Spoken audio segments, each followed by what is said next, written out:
Music by Surfraz Nevada.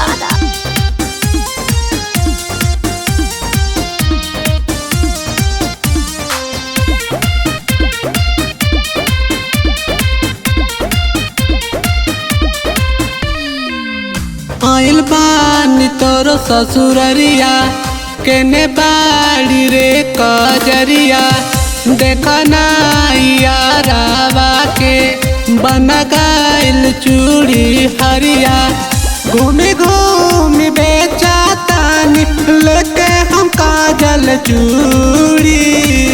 जी हाँ, आपके गली में आपके मोहल्ले में आ गया मिथुन चूड़ी वाला।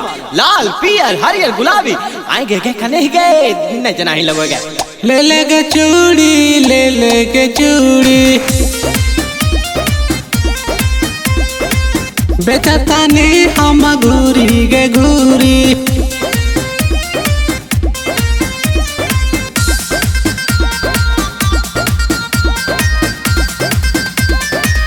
भैया लगो नहीं तो भैया बेकाले तू भूल लला। अरे चुपचाप रह तेरे निकला ना निकला कजली घर से बाहर हो।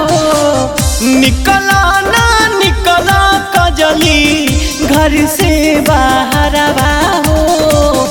चूड़ी बेचे आइल बानी गाँव के लाभरवा हो। चूड़ी बेचे आइल बानी। अरे चलते चलते वहाँ के गोर दुखा गलो यार, लेकिन नहीं मिल लो। सोचता नहीं पर हम बाबा एक बार कराई दसाना मामा से हमारा मिलाना मायरा लगता कि छूट जाई हमारा पारा धक धक करता ही मना मायरा। अरे भैया आगे आगे देखी देखी देखी आगे लेकिन भाभी आगे कौन भाभी भाभी आगे लेकिन करना ठुन्ना न लगो। अरे हट हट हट देखे दे हमरा देखे दे। काहे तू इन्हीं चूड़ी बेचे रे हमर ससुरारिया नी रे खेरे।